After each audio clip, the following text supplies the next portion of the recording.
New door locks have been installed across Waynesburg University's campus, and the Criminal Justice Department added a new driving simulator to help educate students. Former President Trump has been sued for fraud by New York Attorney General, and Hurricane Fiona continues to affect Puerto Rico. All this and more right here on WCTV.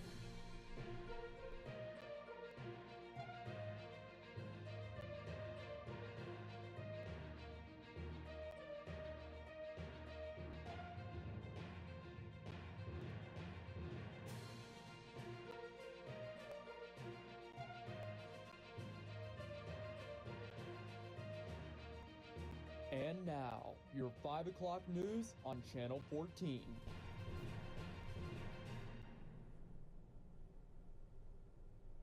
Welcome to the newscast live at 5. I'm Gwen Napier. And I'm Rebecca Vaughn. This past Saturday and Sunday, Greene County hosted its annual Covered Bridge Fest. Brock Owens reports. The Carmichael's Covered Bridge Festival was held beside the Greene Academy of Art this past Saturday and Sunday. You name it, we pretty much have it here. And he wasn't lying. The function of the Greene Academy is to promote the arts. As you can hear in the background, the music playing. If you look around and see, there's paintings, there's craft work. Over to this side over here, we have free face painting. Out in the cemetery out there, we have 2 horses, Belgian horses, with a carriage wagon on the back and free horseback rides. But it's not just the art and horses. We have food vendors, kettle corn, lemonade stand. And let's not forget the best part. This is our second year of giving ice cream away. We got a sponsor who pays for the ice cream and the cones, but this is a nice one. We attract people from all over. Reporting for WCTV, I'm Brock Owens. The Greene County Water Park held an event last weekend, but it's a little different than what you might expect. Micah Leith has more. The water park behind me was a scene of a lot of summer splashes and fun, but now that it's fall, people are gathered for a different reason, a little bit of fall fishing. It was a foggy fall morning filled with a lot of excitement. I might catch 5. I might catch 10. Who knows? And of course, fish. I just wanted to have fun. For the 3rd year in a row, the Greene County Parks and Rec Department had a fishing frenzy at the Greene County Water Park. We expect 100 kids fishing and probably close to 300 total. The event starts each year by stocking the pool with fish after it closes for the season. Approximately 300 to 400. Then, kids from around the area gather around the pool with fishing rods. But that isn't the only way kids are catching fish. I got my pole and I swooped them along the edge of the pool. Then I drug them out with my hands. Then I put them in my hoodie and ran over them. At the end of the day, families can take their fish home. However, not all of the fish are caught. There are a few that wouldn't bite. Last year we had 3 that made it all the way through to April. There are also lifeguards on hand to ensure safety. To make sure that if somebody falls in accidentally, that we're there to make sure that they're safe around the water, and then if there's ever an emergency, we're here to take care of that. But in the 3 years of operating, there's not been an incident. No, actually, knock on wood. So no one has fallen in, so hopefully we can keep it that way. Fishing in the pool gave children the chance to watch the fish bite. Unlike natural environments like lakes and rivers, where the water is not as clear, something that is unusual for some of the kids at the event. We go to our aunt's lake. She lets us sometimes. The event is a way to get more kids excited about fishing, even as fishing license sales are down nationwide. Now, event organizers say the water behind me is a chilly 64 degrees, too cool for people to swim in, but perfect for the fish they stocked. For WCTV, I'm Micah Leith. Starting this semester, the Criminal Justice Department got a new interactive driving simulator installed. Brock Owens has the latest on the story. This has always been on my wish list. The enthusiasms for the new patrol simulator in the CSI house that certainly didn't come cheap. It's very expensive. It was $125,000. But a generous donor purchased the system. When I pitched to him what we could do in training local law enforcement as well as the next generation of law enforcement, our own students, he was all in. So yeah, I was really excited about getting this. It's just like coming out and driving on the real road. The only difference is there's hundreds of possibilities. The simulator is actually a really great tool for not only police driving and pursuits and things like that, but also just distracted driving. I can throw in errors like tires going flat or check engine lights coming on, a dog runs out in front, or traffic slows down very quickly. So there's a whole lot of things we can do that we're just touching the tip of the iceberg right now of what we hope to do in the future with training. I definitely think that it gives us a really good opportunity to kind of get that experience that a lot of the universities don't have. It's actually really cool because it's like definitely one of those things where it's like, oh, here at Waynesburg University, we're able to do this that not everywhere else in the country is able to. To my knowledge, we're one of the only schools in the United States utilizing a driving simulator to train undergraduate students. It just lends another level of training for our students that other people aren't getting, which is what separates them from the rest of the pack when they're out there looking for jobs. Reporting for WCTV, I'm Brock Owens. The Yellow Jacket is honoring the legacy of Chancellor Thyrene's life with a special print edition. The jacket is publishing an 8-page that both honors his memory and explores the history of Thyrene's work on campus. 4 pages are devoted to original reporting, and the other 4 pages are filled with republished articles originally published when he was president. The special edition will become available to the public this weekend.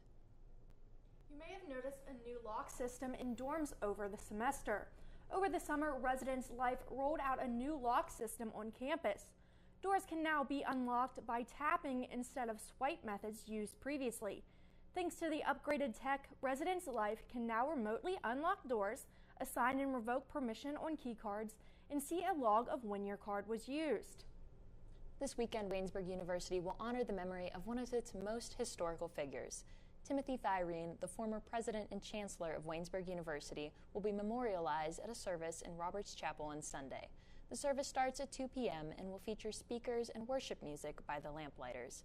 A brief reception will be in the Marsh Center to follow. That's all for local and campus news. When we come back, we'll have news from around the nation. This is producer Caleb Yager, and you are watching The Buzz.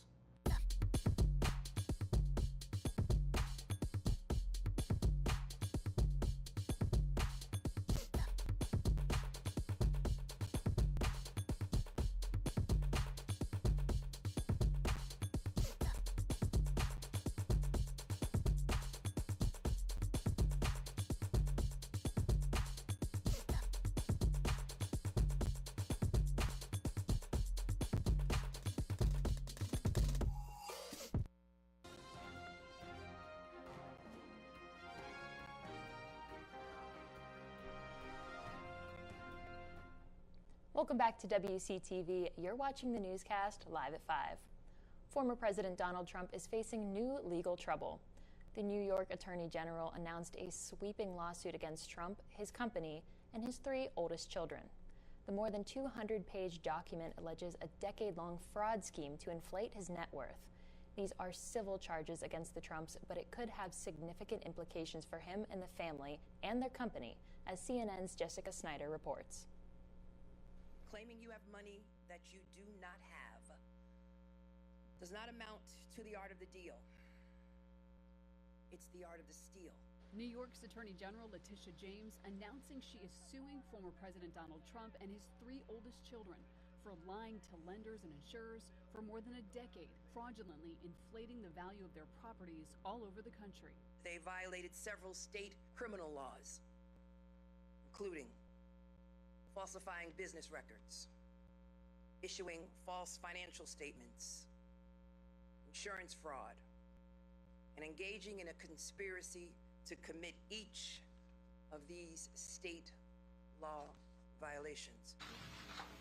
James is seeking drastic remedies. Her lawsuit demands Trump and his family forfeit the nearly $250 million they've illegally gained over the years, and she's looking to shut down Trump's business dealings in New York. We are asking the court to, among other things, permanently bar Mr. Trump, Donald Trump Jr., Ivanka Trump, Eric Trump, from serving as an officer or director in any corporation or similar entity registered and or licensed in New York. New York's Attorney General filed this 200-plus page lawsuit after a 3-year-long investigation. James also flagging what she says are possible crimes to federal investigators. We are referring those criminal violations that we've uncovered to the United States Attorney for the Southern District of New York and the Internal Revenue Service. James pointed to Trump's Fifth Avenue apartment as an example of the fraud. Trump allegedly claimed it was 30,000 square feet when it was actually 11,000, and he valued it at $327 million. To this date, no apartment in New York City has ever sold for close to that amount. James says the motive was to entice banks to loan them more money and to allow Trump and his companies to pay less in taxes. Obviously, there's tax fraud going on here, given the massive inflation of these values. Trump has rebuffed James's investigation over the last 3 years. My company is bigger, stronger, far greater asset. And he lashed out on his Truth Social page shortly after the lawsuit was filed, saying she is a fraud who campaigned on a Get Trump platform. But James, a Democrat running for re-election this year, saying Trump cannot dismiss what her office uncovered as some sort of good faith mistake. White-collar financial crime is not a victimless crime. Everyday people cannot lie to a bank. And if they did, the government would throw the book at them. Why should this be any different?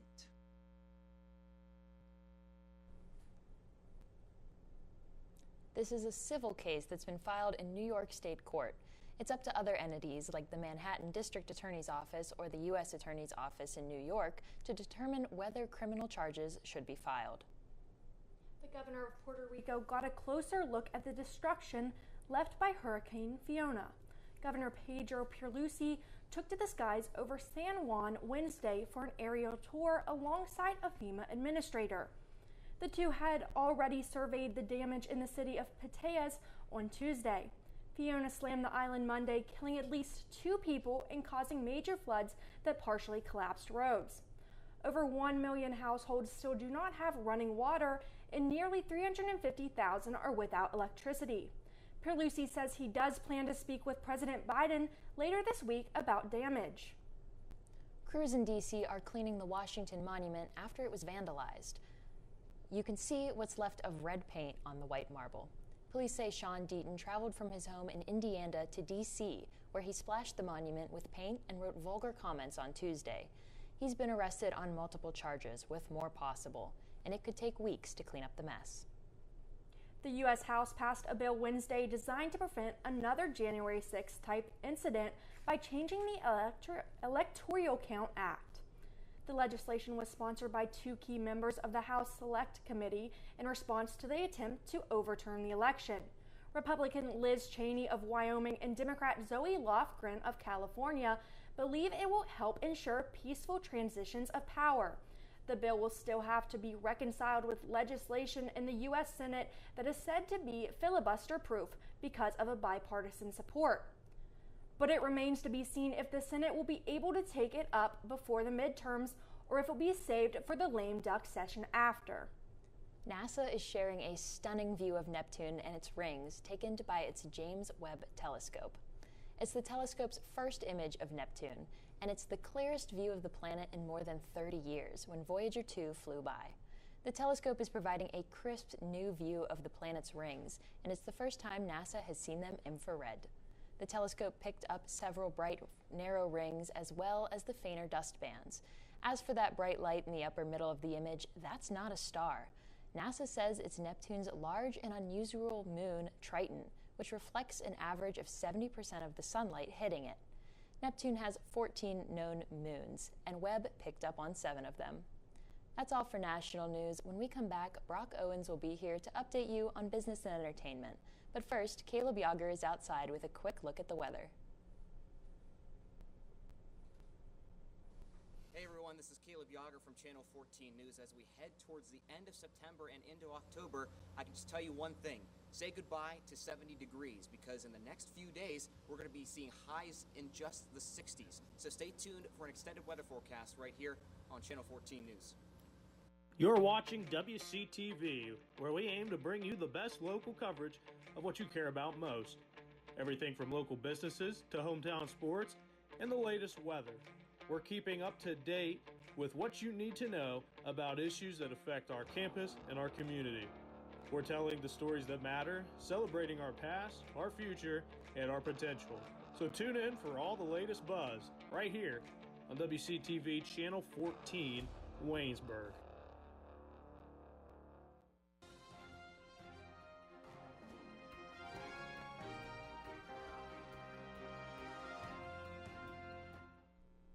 Hello and welcome back. I'm Brock Owens with your business and entertainment update.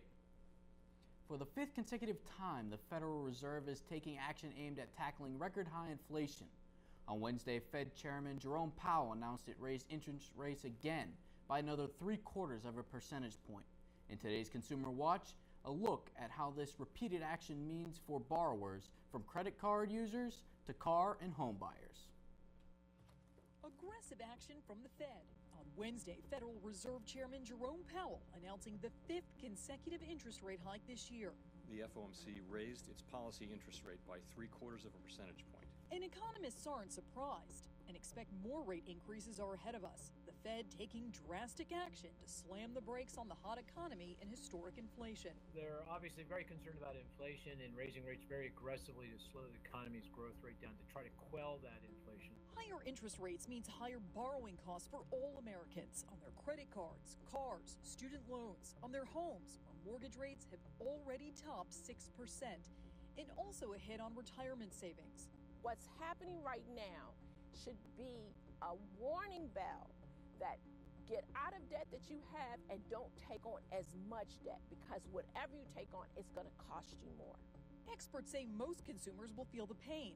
For those living paycheck to paycheck, it could mean making difficult decisions. Personal finance author Michelle Singletary recommends holding off on big purchases until the overheated economy stabilizes. Is this the right time? Can you wait before you jump into the housing market or to buy that new car? Because it's going to cost you more. The Fed's move does have a silver lining for some. Economist Mark Zandi says higher rates could benefit savers. Ultimately, this should be a plus for you because you'll get a higher rate on that. For today's Consumer Watch, I'm Jen Sullivan. Talk about getting more bang for your buck. Literally. The U.S. dollar went up 4% Wednesday, the highest it's been since 2002. The jump happened after Russia said it was calling a 300,000 military reserves, escalating the war in Ukraine. When there's extreme political tension between countries, investors tend to trust the U.S. dollar more. How well the dollar is doing is a comparison to how things are going in other countries. So even though inflation is high, the U.S. economy is faring better, the U.S. job market is solid, and other areas like the service sector are doing well too. But just as Russia's announcement pushed up the value of the dollar, it also pushed up oil prices 2.5%, all because of concerns that escalating the war could tighten up the oil and gas supply. The Golden Globes are returning to television. David Daniel has that and more in today's Hollywood Minute. The Hollywood Foreign Press Association, Dick Clark Productions, and NBC say the Golden Globe Awards will be back on TV January 10th, 2023. This year's event went untelevised amid the HFPA's diversity and ethics controversies. All right, what are we waiting for? Where are we? No murder weapons recovered at the scene, but it was messy. The intelligence unit is back in a new season of Chicago PD. The cop drama joins its sister shows, Chicago Fire and Chicago Med, in a new Chicago Wednesdays block starting tonight. Cast member Marina Squarciati says Chicago's weather has an impact when filming. We are shooting now and airing in the show. These episodes will air in October. So you don't want to see us in short sleeve. We're sort of mimicking what the audience is going through. And so we're in coats right now, and it's balmy and beautiful. And the boys are sweating, and the girls are like, they're like, I could live like this. There's a hurricane in my head, but the lightning in my heart makes it worth it. Yeah, I still get nervous. You'd be nervous too, performing atop the High Roller Observation Wheel in Las Vegas. It's an appropriate setting for John Legend's latest music video. He's returning to Sin City to perform the final shows of his Love in Las Vegas residency at Planet Hollywood beginning October 14th. In Hollywood, I'm David Daniel. TikTok is taking aim at political fundraising. Wednesday, the platform announced it is now requiring, quote, mandatory verification for political accounts based in the U.S. TikTok also said it will be prohibiting all political fundraising on its short video platform. The push to verify political accounts started Wednesday on a trial basis. It applies to governments, politicians, and political parties on the platform. The changes could affect the way many of the company's millions of U.S. users engage with political content ahead of the 2022 midterm elections. That's all for your business and entertainment update. When we come back, we'll have sports with Logan Lepiscopo.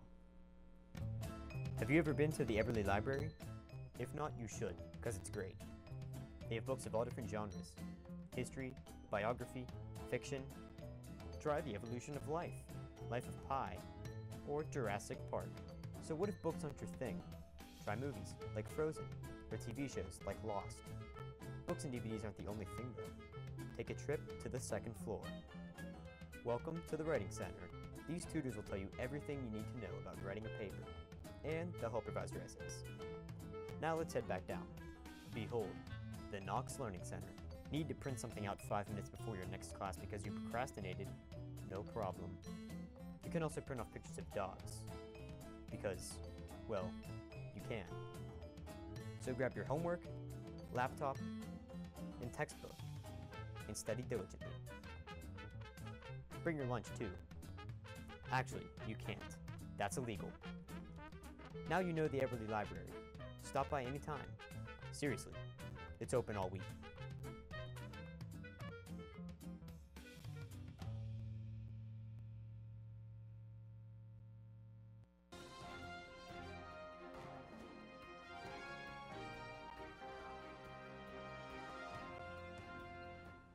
Hello, I'm Logan Lepiscopo, and this is your Waynesburg Sports Update here on Channel 14. After last Saturday's game, the Waynesburg University football team got back into the win column after a 37-30 win over the Geneva College Golden Tornadoes.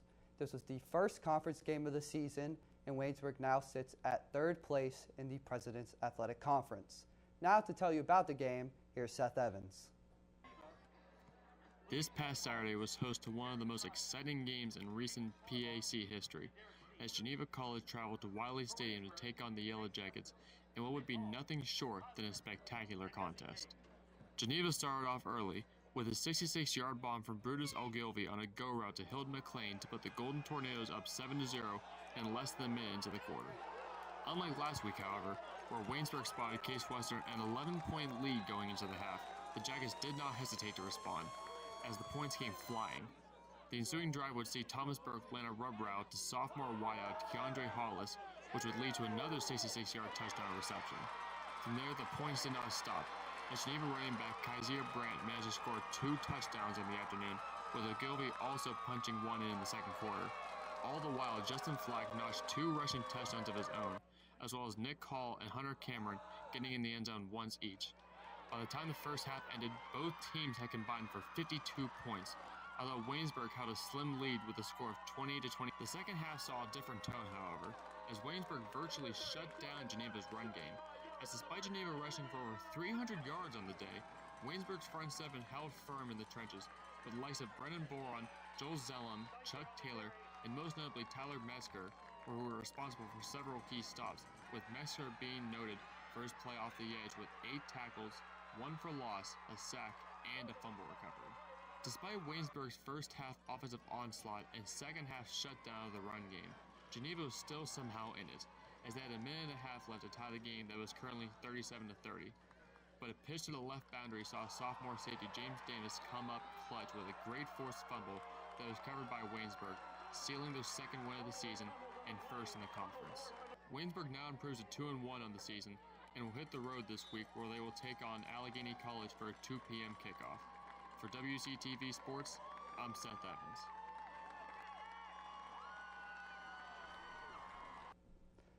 Waynesburg's football team will travel to new PAC member Allegheny College this upcoming Saturday. You can listen to the action on WCYJ-FM. Darian Allensworth and Carter Newcomb will be calling the action. Kickoff against the Gators is at 2 p.m.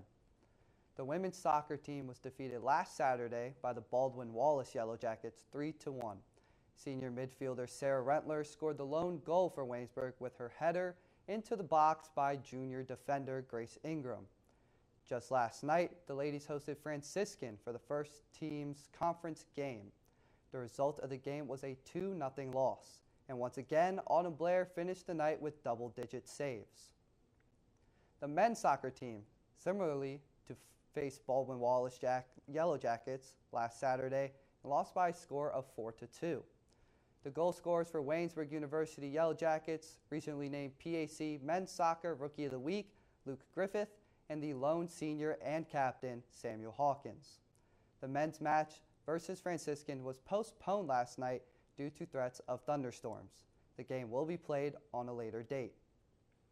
Last Friday, the Waynesburg University esports team finished with a combined 4-2 record in a Super Smash Bros. Ultimate Singles activation, featuring opponents Fisher College, Cleveland State University, Rio Grande College, Lambton College, and Thomas College.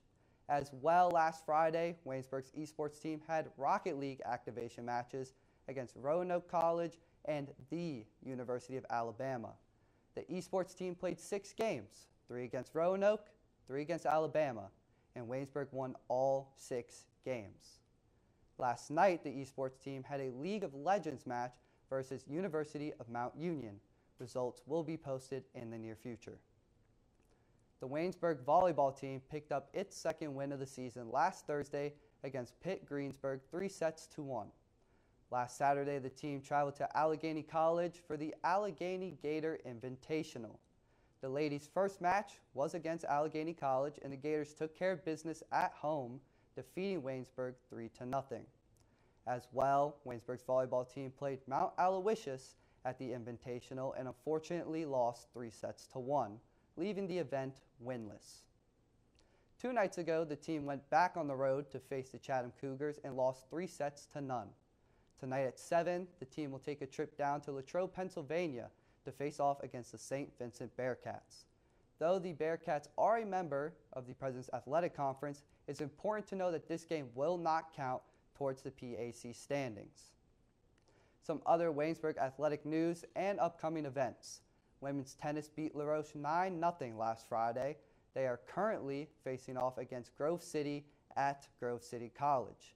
Men's and women's golf traveled to Bethany College yesterday, and results from that trip should be available in that near future.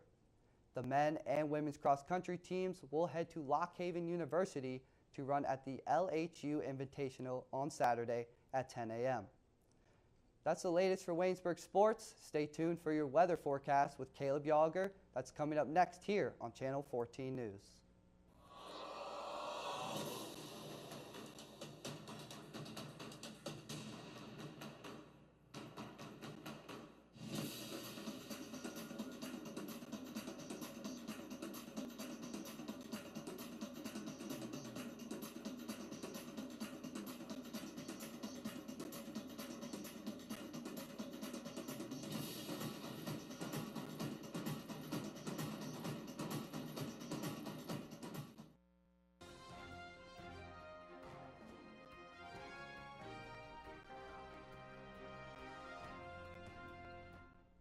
And welcome back to Channel 14 News. I'm Caleb Yager, and as promised, here's your forecast for the next week. Well, did you fall asleep to the thunderstorms last night? I unfortunately got drenched walking back to my dorm room, but hey, we do need some rain once in a while. It's currently 62 degrees here in Waynesburg, Pennsylvania. A little gloomy, but at least the rain has ceased. Looking ahead to tomorrow, no rain whatsoever, just sunshine. A high of 63 degrees with a low of 44 degrees, and this weekend is looking good at the start. Saturday is a high of 67 and a low of 55 with partly cloudy skies. It's changing up a bit as we head into Sunday with a 65% chance of some thunderstorms with a high of 67 degrees and a low of 52 degrees. Showers are looking to continue into Monday, high of 62 and a low of 48. Tuesday, Wednesday, and Thursday are all looking very similar, as you can see. We're going to see the high temperatures fluctuate in the 60s with the low temperatures fluctuating in about the 40s. And for all 3 days, there are low chances of rain as well. This has been your extended weather forecast right here on Channel 14 News. I don't know about you guys, but I am extremely excited for this fall weather, for it to be a little bit cooler outside and finally be able to break out those sweaters. What do you guys think? I love fall. I do. It's one of my favorite season. So when I woke up this morning and it was a lot cooler and I was able to pull out that sweatshirt, it was very nice. I can't wait to see the weather this week. It's not everybody's perfect, but it's my perfect, so. I'm just honestly ready for the holidays. Halloween's coming up soon, and everybody's favorite Thanksgiving, where we get a free day to indulge in as much food as we would like. Yeah, I'm very excited for those holidays as well. And unfortunately, that is all the time we have here on Channel 14. So join us again next Thursday here on WCTV.